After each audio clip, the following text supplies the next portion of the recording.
अस्सलाम वालेकुम रहमतुल्लाहि व बरकातुहू। Welcome to the MD CAT edge platform. अच्छा स्टूडेंट्स, जैसे कि आप जानते हैं हमने लास्ट वीडियो में किडनी एंड नेफ्रॉन के एमसीक्यू डिस्कस किए थे जो पीएमडीसी न्यू टॉपिक शामिल किया था न्यू सिलेबस में। ठीक है, तो आज हम करने जा रहे हैं एडहेसिव्स। ठीक है, यानी केमिस्ट्री के पोर्शन को हम आज लेंगे। ठीक है, तो इंडस्ट्रियल केमिस्ट्री में से हम आज लेंगे एडहेसिव्स। ठीक है, तो इसकी टाइप्स पढ़ेंगे, इसके मुतालिक जो है ना जनरल इसका इंट्रोडक्शन हम पढ़ेंगे। ठीक है, तो आपने इस वीडियो को गौर से देखना है और अगर आप हमारे चैनल पे न्यू हैं तो चैनल को सब्सक्राइब कर दीजिए ताकि मैं जो भी न्यू वीडियो अपलोड करूँ एमडी कैट या नम्स के रिलेटेड, ठीक है, तो सबसे पहले नोटिफिकेशन उसका आपके पास जाए। ठीक है, तो इंडस्ट्रियल केमिस्ट्री में ठीक है ये लेक्चर्स वैसे पॉइंट ऑफ व्यू से देखा जाए तो ये 5 बन रहा है। ठीक है, तो अब हम जाते हैं एडहेसिव्स पे। ठीक है, कई लफ्ज़ पढ़ते हैं एडहेसिव पढ़ते हैं, कई एडहेसिव पढ़ते हैं, तो दोनों ठीक है।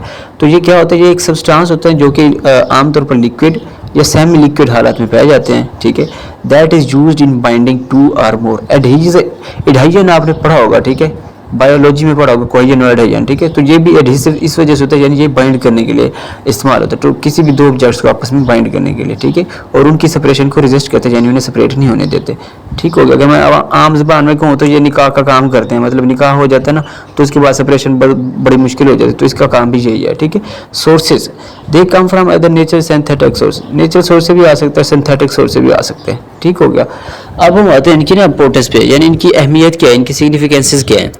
अच्छा, पहला सिग्निफिकेंसेस है number of miscellaneous task in our world require gluing together. ठीक है, हमारी दुनिया में बहुत ज़्यादा ऐसे टास्क है जिनको ना आपस में जोड़ कर रखने की ज़रूरत है, इस वजह से उनको ग्लूइंग का मतलब है जोड़ के रखना। ठीक है, उनको आपस में जोड़ के रखने की ज़रूरत है। ठीक है, दे रिड्यूस द कॉस्ट, ये कॉस्ट को रिड्यूस करते हैं। Industrial adhesive are extremely strong, ये स्ट्रॉन्ग होते हैं, then can be use in place of or complicated repair work, ये रिपेयरिंग के वर्क में भी होते हैं। ठीक है, क्योंकि ये जोड़ने के लिए काम आते हैं, तो एज ए अगर मैं इसकी बात करूँ जैसे वेल्डिंग जोड़ती है, ठीक है, इसी तरीके के काम ये भी करते हैं।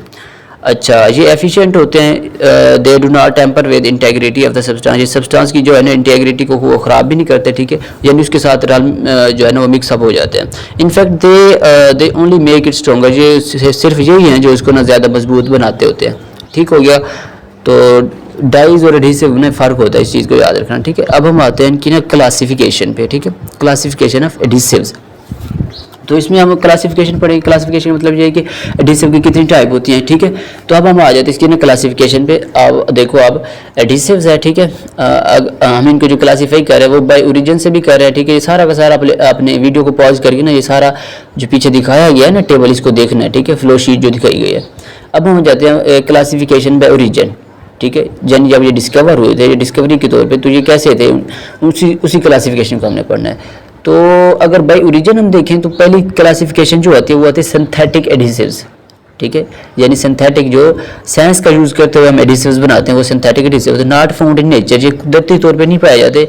एंड आर डिज़ाइन, और डिज़ाइन किए जाते हैं, एंड मैन्युफैक्चर्ड, और तैयार किए जाते हैं बाय मेकिंग या बाय मैन। ठीक है, यानी इंसानों से तैयार किए जाते हैं, जैसे एपोक्साइड हो सकता है, ठीक है, पॉलीयूरेथेन हो सकता है, ठीक है, एटसेट्रा। अब हम आ जाते हैं नेचुरल एडहेसिव पे। नेचुरल एडहेसिव का मतलब ये कुदरती तौर पर खुद बनते हैं, यानी नेचुरली प्रोड्यूस होते हैं। ठीक है, ऑब्टेन और extract from natural resources such as plant and animal, plant से भी होते हैं, एनिमल से भी होते हैं, जैसे स्टार्च हो गया, कैसीन हो गया, ग्लू और नेचुरल रबर एटसेट्रा। ठीक है, तो ये क्या है, नेचुरल एडहेसिव है।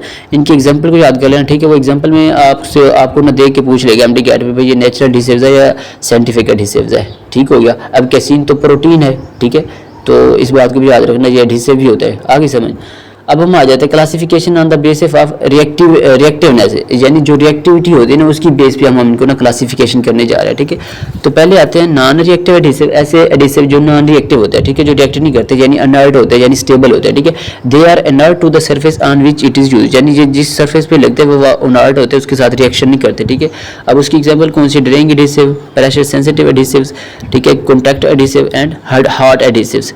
ठीक है, तो अब ये इसकी एग्जांपल आ चुकी नॉन रिएक्टिव एडहेसिव्स की। एग्जांपल लाजमी याद कीजिएगा। ठीक है, एमसीक्यूज में पूछ ले सकता है। अब हम आ जाते हैं रिएक्टिव एडहेसिव। तो रिएक्टिव एडहेसिव कौन से, दी एडहेसिव्स रिएक्ट विद मटेरियल्स, ये एडहेसिव वो होते हैं जहाँ पे भी हम इनको यूज़ करेंगे तो ये उस सतह के साथ, उस सरफेस के साथ ये रिएक्ट कर सकते हैं। व्हेन हार्ड, जब ये हार्ड हो जाते हैं या सूख जाते हैं, दे मे बी मल्टीपल एडहेसिव्स। ठीक है, और पार्ट ऑफ, ये मल्टीपल एडहेसिव भी हो सकते हैं या किसी एडहेसिव का पार्ट भी हो सकते हैं। ठीक हो गया। तो ये सारा कुछ था। ठीक है, तो ये इस वीडियो में मैंने आपको बताया। अगर वीडियो आप लोगों को अच्छी लगी हो तो चैनल को सब्सक्राइब कर दीजिएगा और अपने दोस्तों के साथ लाजमी शेयर कीजिएगा। ठीक है, मैंने ये एडहेसिव की ना क्लासिफिकेशन बताई, उसका जनरल इंट्रोडक्शन